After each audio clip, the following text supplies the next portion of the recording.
Namaste and welcome, everyone. Glad to have you here again this week.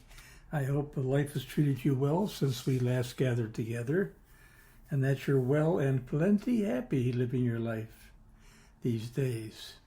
This is episode 9, chapter 11 of the invitation. Chapter 11 is entitled The Cast of Characters. My voice is a little scratchy today, but we'll see where it goes. From here, Chapter 11, The Cast of Characters. We could go on with more and more and more yet again, begins Waldo, but you need none of it to take you to deeper meaning of life. You already have all you need. You are all you need, because as a unique expression of God you are, you need not but your unique expression of truth discerned. All you need to do is to live in the full awareness of your divinity, and what you need will always be found within your loving heart. That is what's at the heart of any matter, and is the only thing that does matter. In the final synthesis of meaning, this is the only matter, truth. Our purpose is to express truth faithfully as the God we are. This is both the full expression of your divinity and the ultimate in character. Well then, responds Penelope, then I guess we're all on the same page at the same hymnal. I just delight in this hymn of divine life. The meaning is enchanting and haunting at the same time, for it touches me at the soul level and reverberates the truth it is as none other. Of course, this is perfection exercise, because there is none other than truth.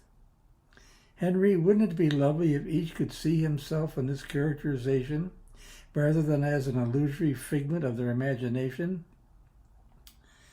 On the most important level, spiritually, everyone already knows that they are divine, but unfortunately most have forgotten it, clarifies Henry.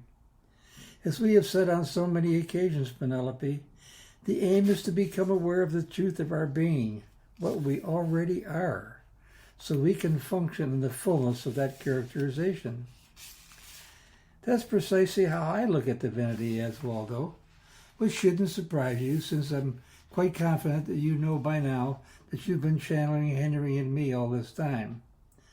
You are absolutely correct there, Penelope, and that we all are on the same page of the same hymnal, which, by the way, is where we will find the great teachings of the Master Jesus and how we meant them to be taught. Not by the literal meaning or letter of his teachings, but by the metaphorical meaning that validates the truth he spoke. It is in the resonance of such truths that we live and be and find our meaning. I can see that, Waldo, rejoins Penelope, but that being so, why have we been chanting your version of all this? Is it become it's time for your contribution to come back to life, but said in a different way, so those who need to hear it as Christo has been teaching it can be served? It is because it's time for people to see that there is a common thread among us that goes through the eye of the needle, so life can finally be stitched together into one seamless garment called the way of truth. Waldo and Henry repeat the look toward one another that had just conveyed the truth of the matter. Oh, I get it, says Penelope. It's yes to all such questions. And the reason that it is so is because Christo and I have opened our being to such a degree that we are like a finely tuned FM tuner that picks up exactly what's needed in any particular moment. All we have to do is to stay tuned, stay tuned, which in this case means to live continuously in the awareness of our divine essence. This being the case, then, what was the purpose of meeting all these wonderful people this evening? If we already have all we need for demonstrating the way of discerning and demonstrating truth as life, what's the need for occasions like this one? Did you learn anything new? Become inspired in any particular way, asked Henry? Or did you already know all you heard here tonight? Oh, well, that. I would say that I certainly resonated with all I heard here tonight, but hearing it in a different form provided me with ways of presenting such truths that certainly weren't yet in my experiential base. I need to clarify that. Various forms of the way are in my experience base because I am the way, just like all of us are. So I'd say that I do experience the way as a resonance I feel with the various uniquely individuated forms of truth. In this sense, I suppose this was helpful, if for no other reason than I was inspired again and again and yet again to see that which forms us as one. Well, do either you or Christo care to share what some of those inspirations brought to your attention? Asked Waldo. I'd be happy to. Christo jumps on the bandwagon. This was a scintillating evening, one which lit my spirit. For one, I was thrilled with the exposure to Hafiz and Rumi. Their brilliant and subtle reminders of how we see God opened my eyes to the limitations we humans place on this sacred relation. Oh, yes, indeed, Rumi and Hafiz, Penelope gets caught up in that sweet recollection. I just adore their poetic references to life and the way. To have it reinforced that we cannot describe God with a spoken word threw me immediately into resonance with the meaning of God we find only by going within. That glorious reminder reunited me as one and the only place that could occur.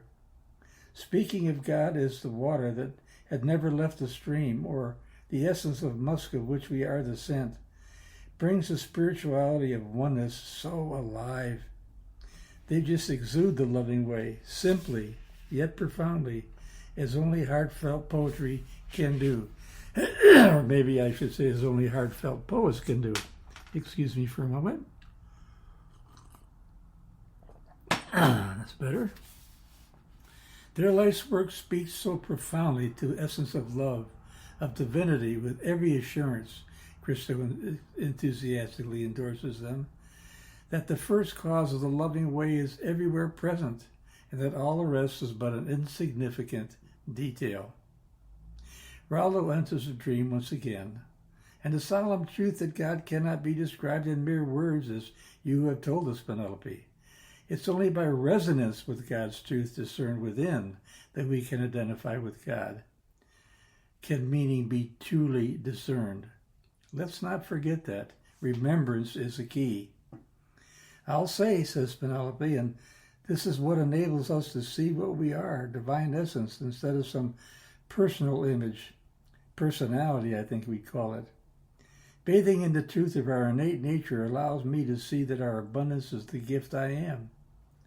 Individuation is so very different from personality. Individuation connotes truth expressed, each in our own unique fashion. Personality is merely ego's mirror, aglow with the illusion of reputation. That individuated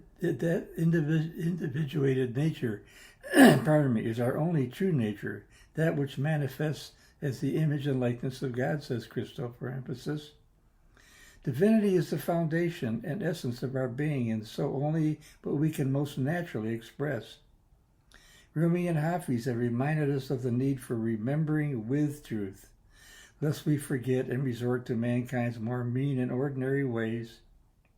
Otherwise, we focus our energy on manifestation of illusion and try to make it real, when illusion is not real at all. Well, from there, it struck me that what we've been teaching about literality and rationality is absolutely correct. What was it Rumi said, Penelope? Something about ice and lovers? Oh yes, I recall now. Fall madly in love, my friend, for reason is icy cold in the circle of lovers. He said that what has taken this paragraph to say in just one lovely poetic phrase. That's his life work and his unique way of individuating it into view. Waldo emphasizes yet again, just as you and Penelope must do, or at the very least consider doing. Oh, it's not just about consideration, Christo was quick to correct Waldo. I'm reminded of the story about two friends, one of whom's leaving the job he invested his adult life preparing for in order to work with the homeless, and the other who is exasperated with his friend for using his energy so fruitlessly, at least in his eyes. The homeless worker, wanting to get things clear between them, invites his friend to make rounds with him one day. As they near the end of the day's activities, they take a coffee break. The friend says to homeless, "What you're doing is sheer nonsense. You have so much talent, and you're just wasting your time and energy with such irresolute calamities." Homeless responds, "Oh, now I see where we differ. You think life should be about efficiency and effectiveness. I think life is about obedience to the call." I really like that story, declares Henry. It cuts to the quick, leaving life's purpose exposed for the truth it is, being obedient to the call. If we give ourselves to that which we are called to serve from the seat of our divinity, life's purpose is fulfilled in all its glorious way. Penelope is off in the privacy of loving imagery. Then, "Sorry for leaving you for a moment. I was just bathing in Rumi's explanation of how he turned me from a woman into God expressed as woman. How inspirational it is to be present to God as one and all. And to know that we take full meaning from such inseparability, even when we sometimes forget it's the fullness of activation, found only in the form we are each privileged to uniquely individuate. It is when we finally see the divine poetic expression we are, that activation automatically forms truth as us. Beauty thus reigns, and beauty abounds." I'm reminded of what Mark Twain said to us in this regard, Christo, that man cannot be comfortable without his own approval. I'm inspired to understand that this approval of which he speaks is not something that is fashioned out of ego consciousness. The approval comes from acknowledging the truth within is him. Mark reminds us, though, that mankind needs time and appropriate reinforcement and support if he is to refashion himself successfully. If he doesn't get it, one is reduced to forcing your square self in a round hole.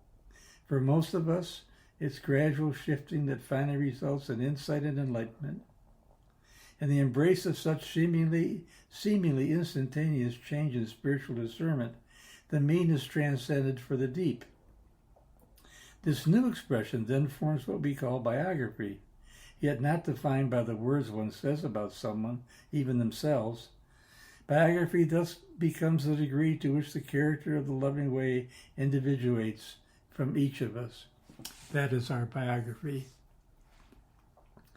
As we learned from our conversation with Rita, William, and Carl, this means being true to the simplicity of the Holy Spirit, the consciousness that expresses as each of us, demonstrating only truth of character.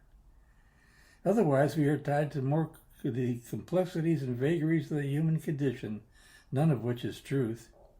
When we fall into the pits of human existence, we must then be born again unto truth. Yes, I think it's safe to say that we venture into the depths only in the present, where truth reigns, where truth awaits our awareness. You know, there's so much that has inspired me tonight that I'm afraid it would take me all evening to portray it to you, Penelope declares in a sudden realization. Besides, if you gentlemen don't mind, I'd like to be excused for a moment to refresh myself. By all means, my dear, says Waldo. Take all the time you need. We won't discuss anything important while you're gone. As Penelope takes leave, the men look at one another as if to say, I wonder if all this is really registered with her yet. Penelope returns in a few minutes, and the conversation begins as though it never ended, not unlike conversations between lifelong friends who haven't seen one another in years. Penelope is bumped by this realization, but not quite sure just why. It's funny, Penelope begins. It's really funny that all of this is beginning to coalesce. Yet it's still not clear to me into what it's coalescing. What do you mean? Asked Waldo, as the others join in understanding that Penelope is indeed registering with the larger view of things. Use the word coalesce makes that clear to them. Still, if Penelope's vocalization of her budding realization that they're wanting expressed. It just seems like something is working inside of me but isn't quite ready to show its face yet. You know what I mean? Nodding heads all around convince her that they can empathize with her. It's just that so much has come so fast this evening, and I have lost all track of time and space. It's like I'm in another world. I think all you've met this evening would vouch for that, Penelope, says Henry. You were in a world of your own making. Penelope is jarred by Henry's comment, struck within like a bump in the night. But all she can say is, well, okay then, so I'm different. But I don't feel like I am. That's the point I'm trying to make. And our point, insists Christo, is that you've made your point. Oh, really? Penelope responds, still haltingly. Okay, then I guess it's good enough for me right now. Where were we when I left the room? I don't know about you, Penelope, but I was about to comment about our time with Will, Vaclav, and Albert.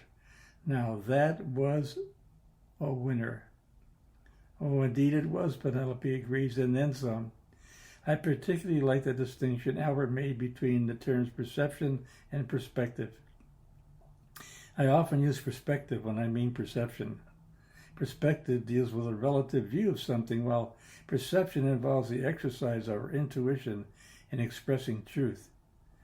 Of course, we can't leave out of such a distinction that it's intuition that leads us to insight, and then enlightenment, which, of course, defines transcendence. This is such a tightly woven package, yet mostly is largely ignorant of this process we call creation. I couldn't agree more, says Waldo, even though I have failed to speak of such intricacies when I have made the case for tuition as the way to inner truth. You seem to have shot by me with this one, Penelope. It's not me that has done it. It's your inspiration delivered by your lifetime commitment to living life from your divine nature. Christo and I, among others, I am sure, have only picked up the foundation you brought to light. I suppose you could say that we discovered the transcendent value we all hold within and came to express it as we were invited or called to do. Once again, the others glance knowingly at one another, understanding that it won't be long before Penelope becomes fully aware of what's going on here. Didn't Vaclav's admonition about the fast-paced life most people now lead speak to the reason why more haven't picked up on such deliverances, Christo suggests? I mean, goodness, folks are so busy with non-essential obligations, self-imposed to be sure, that life for them is but a blur. How are they supposed to settle down to the quietude that contains the truth for them? What struck home with me in that regard, much like it does with Vaclav, Penelope points out, is not so much that most aren't aware of the meaning of life, but that it seems to bother them less and less. I think that this is where we all can serve the greater cause of awareness. I, for one, intend to give my life to bringing awareness to the fore. If I fail in this regard, I would be ignoring the very self I am. In a way, it's parallel to what's happening to the communication skills of people who predominate in the realm of cyberspace. Those who invest all their energy in relationship with clipped language symbolism and non-involvement in face-to-face communication are slowly but surely separating themselves from the fullness of their own beauty. In so doing, they separate themselves from the authenticity that brings fullness to communication and relations, not only with others, but also with themselves, and thus with the God each is. It could be one of history's greatest tragedies. Well, I hadn't thought of the implications of cyber communication in those terms, admits Christo. but you certainly make a compelling case, Penelope. So what you're saying here is that it will become increasingly difficult to be what we really are unless we are awakened to the truth of our being and then exercising the capacity for obedience to that truth. What we really come down to here is returning to the awareness of the truth we are and activating only that into being. I just hope things can turn around in this regard. If they cannot, then in no time at all, we will be living in an age where authentic communication and real relations will be non-existent. Now that's the world I don't want any part of. I don't think you'll have to worry about that, Christo, Henry admonishes, because you are dedicating your life to the eradication of such thinking. As long as you stay in that mold, your example will take care of not only your life, but also those who hear you with clarity for their own. It's just that we've been getting to the point where things might have to get even worse in that regard before they can get better, Penelope reflects. It's like everything else. Because we are all guided by soul, we each are guided to only the highest and best in life. But sometimes it takes a particular ouch point to awaken us to that truth. For example, how long will it take for us to reach a point where we say, no more? No more to war. No more to the bad relationship or inappropriate career. We all inherently know what that point is, but unfortunately we hide from it behind some ego-conscious need or fear. Sooner or later, though, life, real life, does catch up with us and we make the right decision for us, which, by the way, just happens to be right for all concerned. I guess what I'm saying is that most make things more and more complex. But when we return to the awareness of what we are and activate that divinity with all we are, then we will have simplified life at last. Now this is genius, it seems to me. And it speaks to what Shakespeare conveyed as he admonishes to knock on our heart and to ask it what it knows, where we will find truth, my word, not his, which is our seat in the eternity of heaven. I just love that way of putting it. Didn't Jesus say it just that way too? There's a parallel for sure, admits Waldo. Isn't it enlightening to find these affirmations of a life well lived? I'll say, Christo is quick to respond. I'm reminded of Shakespeare's imagery in which he envisions that the whole world's a stage, and all of us merely players, with all our exits and entrances.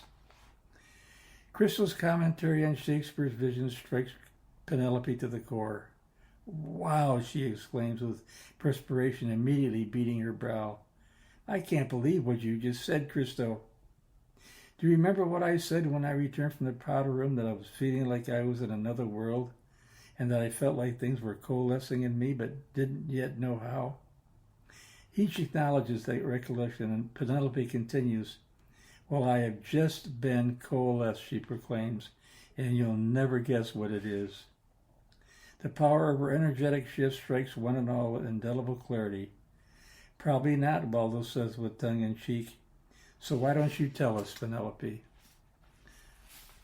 Well, that will be in the next chapter, and I think I'm going to stop here and not prolong this. No, I'm going to go on to chapter 12. That's fine. Oh gosh, she says, where do I begin? I need your help sorting this all out, Penelope begins haltingly. Whatever it is, it has arrived full-blown, so I'll have to step back from it some in order to gain the fullest perspective. Then the proper perceptions will come to light. What do you mean, Penelope? Asks Waldo. What does this full-blown mass look like to you? Well, to begin with, it looks like process. On the other hand, it looks like unlimited variations of truth, not unlike a Mozart symphony with its various layers of beauty. That's it. It all looks like the ultimate in beauty expressed. I can't begin to imagine anything with as much beauty as all this. Well, try describing it to us on any level you like. Or is it so massive that this can't be done, Christo asks. I can do it, but you'll have to bear with me and ask the kinds of questions we all know will render this landscape whole as the beauty of soul it is. Okay, here it goes. First of all, when Christo used the Shakespeare's reference to the world being a stage, all of a sudden I realized the truth of his declaration. It's akin to the projections we convey onto life's screen as ego-conscious imagery. We cast the characters onto the screen thinking they are something separate from us, but they're really not, are they? All they are is a representational configuration, archetypes of thoughts that we cast out onto the stage or screen so we can see how we're dealing with them in the bowels of our interiority. Yes, but you already knew that, says Henry, and have said it more beautifully than most. All of the world we see is nothing but metaphor, the purpose of which is our spiritual awareness. I know, Henry, and yet it wasn't until just now that I realized that I am the play and that all of this is taking place as me, as various aspects or disciples of thought that I am needing to explore in any given moment, so I can see for myself what I'm up to spiritually. It's not outside of me that I'm seeing all those characterizations play out in somebody or in bodies they appear to inhabit. Rather, it's like looking in my spiritual mirror, gazing at my own reflection as though it were real. I just haven't had a nervous breakdown, have I? She says with a bit of fear in her trembling voice. Hardly, Penelope, Waldo assures her. You've never been saner in your life. It's just that you need to return to the definition of sane that you agreed with long ago. Or perhaps the congruence ought to be with insanity, being insane. Inwardly sane is just that, the sanity that comes with the awareness of our divinity. This kind of sanity, that is inward sanity, is what makes us whole again, in the fullness of remembering with the truth we are compelled to activate as our real character. So all these characterizations I pull into my realm then are for the soul and sole purpose of my enlightenment?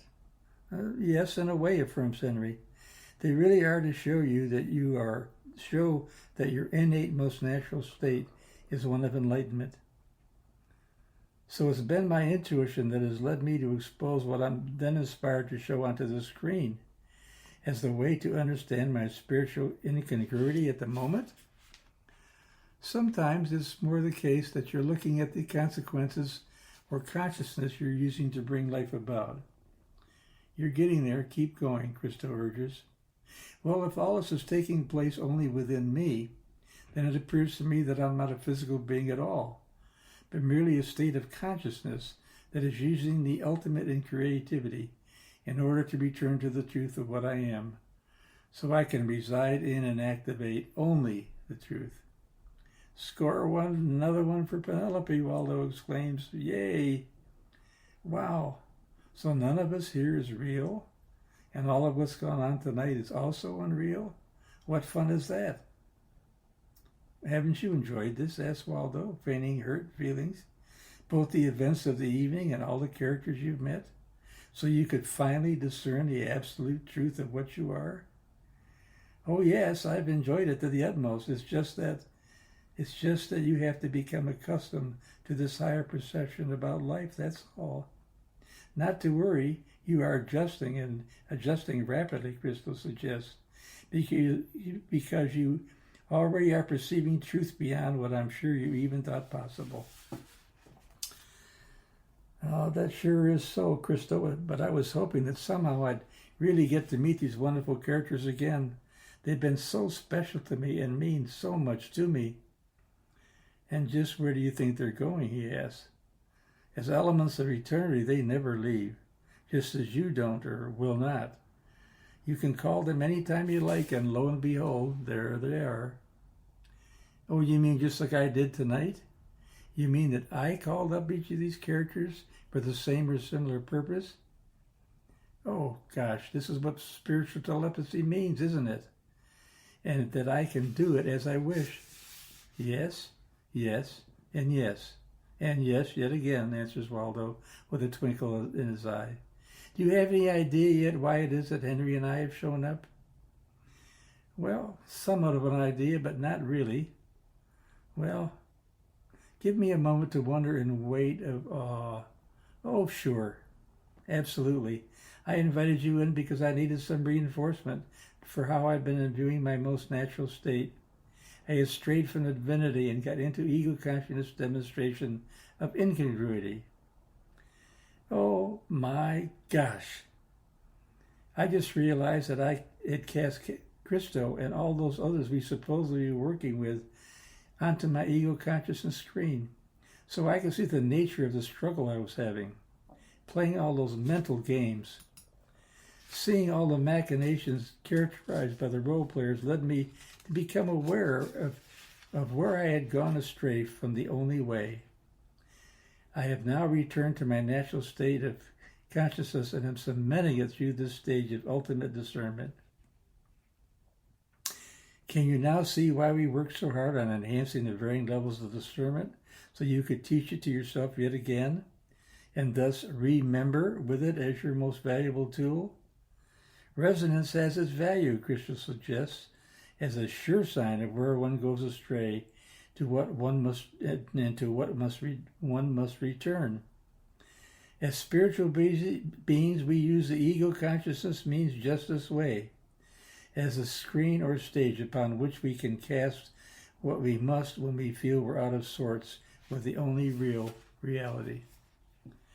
So what you're saying, what I'm saying, says Penelope, is that when I, as a spiritual being, am feeling dissonance, ill at ease, it is that very dis-ease which can serve as notice to return to my awareness of spiritual reality. Wow, now I get it. Now, if only the medical profession would get it, souls could become more aware and heal quicker under their guidance. Look at that one a little closer, says Christo, and you will undoubtedly come to a different conclusion. Let me put it this way. How do such clues serve you? Anyone, really? They serve as reminders that we are to take a different view of life, Penelope perceives clearly, so we can discern real meaning, can perceive life from the truth of it, rather than from the dis-ease we feel. To allow ourselves to take the extreme view of disease complicates it with the pain we must feel we deserve out of guilt or shame. Boy, that's pretty extreme, isn't it? Gosh, I wonder how far I'd have gone to learn what I just did, she says reflectively. You went as far as you needed to, Christo assures her. If you had to go further into the disease stage, for example, that wouldn't have been all disastrous because it's all a self-created illusion taking place on your self-created stage, remember? How can illusion harm you physically or be painful to you in any way when it's all just an illusion and thus not really existent? It can't do anything to you, not really, so not to worry. Whatever you bring onto your stage or screen is what you are testing to discern its relation to spiritual reality. So now to answer the question you've avoided answering. How do all these ego consciousness images benefit you? Penelope hesitates, placing the question in the arms of wonder so it can be carried to the womb of truth, where all is sure to strike. Time sees to pass, yet Penelope knows the inaccuracy of that feeling. Then, sure, yes, that's it, she says with absolute conviction. Each serves as an invitation, as a calling to truth. In our state of ego consciousness, even partially so, we think we have to make a choice. Actually, because we are in our ego consciousness state for a time, we can use that state to bring us to awareness, making the choice to either accept or deny the invitation of calling. It's when we think we have a choice that really do not, however. And that's the key, isn't it? That we think we have a choice, when all we really have is truth at our disposal. What an astounding distinction that is. When we think we have a choice, it's a sure bet that we really don't. It's giving up our life of illusory choice for the truth of life and then being obedient only to that. Spiritual speaking is about becoming aware that truth is all there really is. There's nothing opposed to truth, consciousness, God. There's only spiritual consciousness. We are sent an invitation via the thought that we have a choice, which is the indelible clue we are given to return to the truth of the matter, rather than fishing for a choice that only serves to call us to our innate, most natural state of being. Well done, says her voice of self-confidence, that illusory elemental agent to which Penelope has given the name Christo. I think this is all weaving into a majestic tapestry, Penelope advises. Oh no. Don't tell me that's why the invitation I received spoke about dressing for dinner with royalty. Of course that's it. Dressing for dining with royalty fits perfectly with the world of metaphor. Only I didn't get it until just now. I am the royalty that I dined, not with, but on, in these waning or darkened moments of ignorance. Each of you, the characters you are, is as royalty in that you are elements of the kingdom of heaven. You are all those many variations of divine inspiration, of truth that feed and soul, nourishing it for glorious continuance in life. All of this took place in just one evening out of an eternity. It's like a one-act play. But as Shakespeare said, and I missed the full impact of this clue earlier, it's 7 stages long, 7 connoting the perfect spiritual nature of this agreement between actor and the act. I had received the intellectual impact of his wisdom, but went only a bit past that, sort of like John the Baptist, who knew of the way but yet couldn't walk the truth of it. Now, because I am ready, the teacher in me shows up, so I can finally walk only in what rings true to me. That being the case, then, look at creativity from the seat of the truth you are, Penelope, from your divinity, Waldo suggests. I can tell that you are somewhat puzzled by my question, so permit me to extend the invitation another way. With what you now know to be the truth, what purpose does creativity have for you, especially on earth? Sitting on this throne of truth in the seat of my divinity, that's real easy, Penelope says with the utmost confidence. When we find ourselves on this planet, we know that we are being shown how creativity can be used to elucidate the distinction between truth and illusion. That's why planet Earth, that it is called, is also referred to as the creation planet. This is just one of the vehicles spiritual beings use to discern truth, including that one finds in Earth, the so-called accidents, natural disasters, wars, and just even all the warm and fuzzy expressions we find here. Each in its own way is only to invite us to awareness, which is the ultimate creative activation of the loving way possible. Excuse me. Oh, pardon me.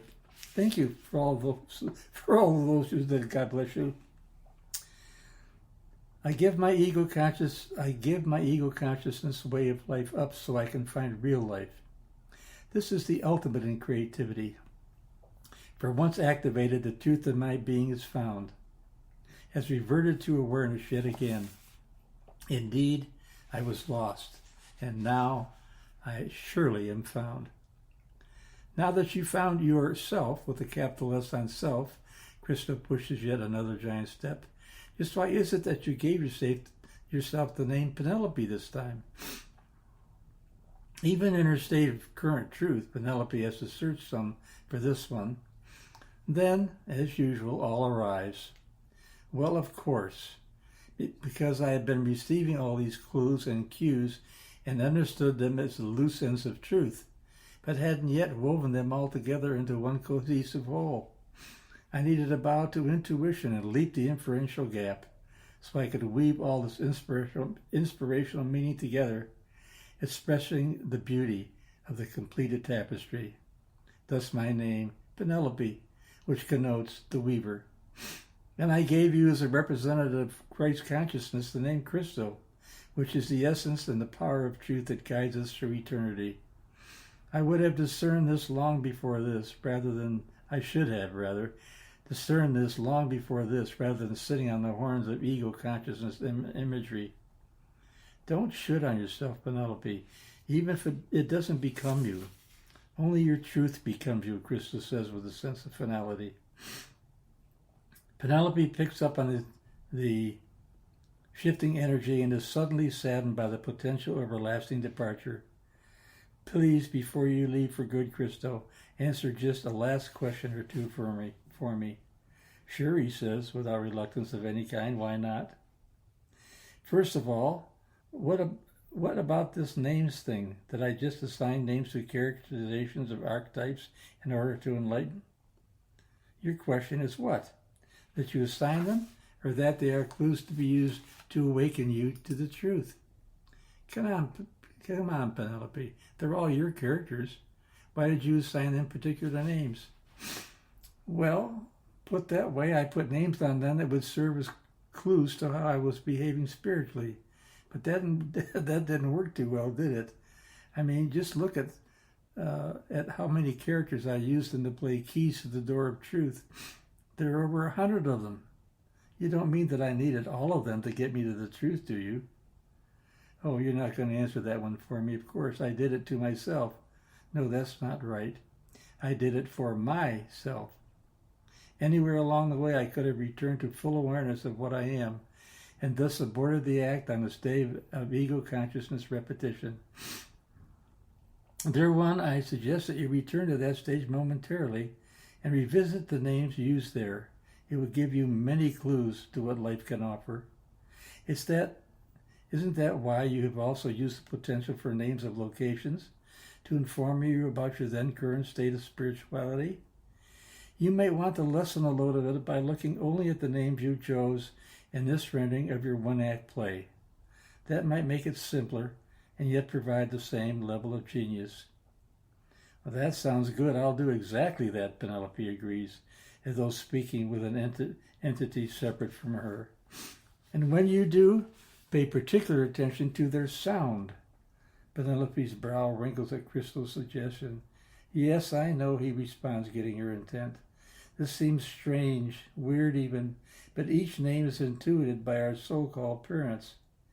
Each is intuited a divine idea, inspiration expressed through them to us, as the earthling child that is born again of the parental spiritual truth about us.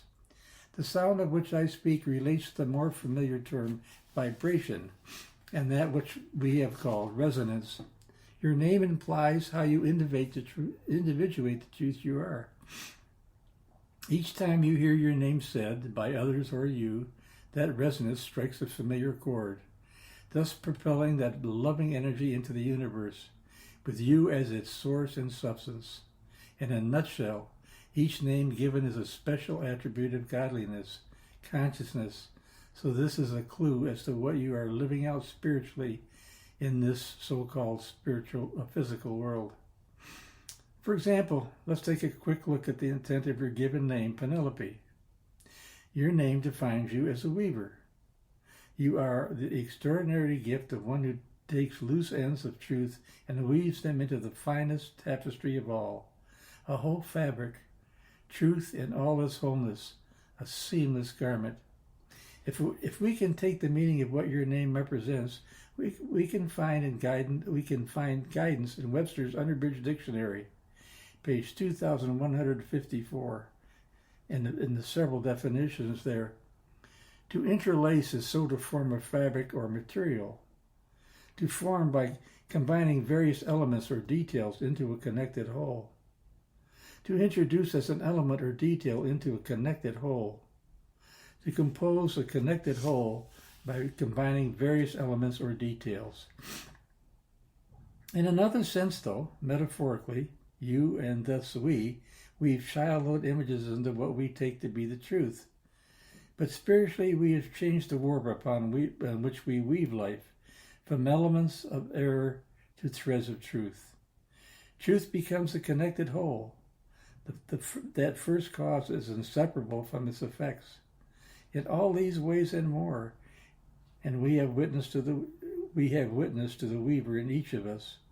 So each of us has a Penelope as a bonding trait within us, and we function as the expression of truth every time we activate. The act of weaving is a loyal commitment to such expressions. In this sense, we are the epitome of the grand weaver, that is, of consciousness activated, simply because that is the truth of what we are. What we are serves our function and purpose with integrity and authenticity. You individuate an earthly form expressing the various qualities of both your first and last name. If you had a middle name, this too would apply. The name Penelope speaks of the fact you are gentle, affectionate, and tolerant, yet you are nonetheless determined and ambitious with the ability to lead. Sympathetic and understanding, you are a humanitarian who wishes to improve the lives of others less fortunate. You have keen intellect, strong intuition, and creative ideas that are always put to practical purpose. You are loved by others for your inspiring optimism and for being a genuine friend. And of course, by being a friend to yourself, that's where it starts. Now let's put this together with Browning, and we'll see the whole fabric you are weaving into your demonstration. Idealistic, sensitive, and emotional. You appreciate beauty and need to have a harmonious environment. You are a dependable and conscientious worker and attract material rewards without too much effort. However, your altruistic nature is the one of giving and service to others, with a desire to make the world a better place, and you work towards this end regularly. Your affectionate, sincere, and understanding manner means you are much loved. Does any of this sound like you, Penelope Browning? Is this not a sufficient summary of these special attributes of God you are currently witnessing into the world? I hate to sound immodest, but yes, it does, she responds, and is very informative. So what you are saying is that each person has a name that provides a certain vibration out into the world, thereby putting the universe on the alert as to how each will impact all the rest. Surely that's not all there is to it. No. Penelope penetrates still further. What this is also saying is that when we draw someone onto our stage of life, we are in need of seeing and owning those characteristics or attributes in ourselves. And by amassing the characteristic values of all, we finally see ourselves as complete, fully as the oneness of all. It would be vain to portray ourselves as anything but that, as separate from that. It's the resonance we feel by interacting with these archetypes that brings us to the awareness of their and our inner presence. When we finally become aware of our completeness, when we arrive home in the fullness of the essence of the truth we are, then and only then are we able to share our completeness without ego consciousness desire attached to it, and we are free at last. Free at last. And gloriously, this is precisely the moment when our name is stripped away and we see no names are necessary at all. All is one, all is God, consciousness becoming infinitely aware. I think you have it right and ready, she hears Christo say. Great, he continues. Then my very last question is this. Isn't this all about cause and effect? Doesn't our perception of life depend on the end from which we view it? No, Penelope shakes her head. That's a good beginning, but I can tell you from the look in your eyes that this is not quite complete. Now from the seat of my divinity, yes, this is it. Life is about considering the source and rising above it. When we see that the source is anything but the loving way, we rise above whatever appears to be and restore ourselves to the fullness of awareness. Is this not the spiritual definition of transcendence? Amen to that, says Christo. I sense it's time to say goodbye. Will it be forever? Asked Penelope with tears in her eyes. Goodness, dear, haven't you learned the fullness of truth yet? Waldo, Henry, and I, and all the rest are only a thought away, and we'll be right here throughout eternity in case we're ever needed again. In that moment, Penelope lands full scale on the balance of truth. Okay, then I'll wipe away my tears shed in vain, she responds ironically, getting in the very last word with Christo. I know you're all just actors in my mind, waiting to be of service. Actually, actors in my consciousness waiting to be of service, to accept my invitation. Well, the same back to you, she says finally, with a joy-filled heart and complete peace of mind. I will invite you all. You can bet on it. Well, that ends chapter 12. We have just one more chapter. I'll save that for next week. It's another bell ringer, just as 11 and 12 have been, I think. 12 particularly. But that's why we're in this together, to learn with and from each other about what we are and how to express it authentically. As is usual, I'll quote from one post I saw this last week that I think is really fitting. You often feel tired, not because you've done too much, but because you've done too little of what sparks a light in you. So live your spark this week, my friends. We'll join again next week with the final chapter of the invitation, which is entitled The Truth and Nothing But. Have a wonderful week, my friends. Be good to yourselves. Know what you are and express only that, the love that lights up the world. Namaste, my friends. I love you.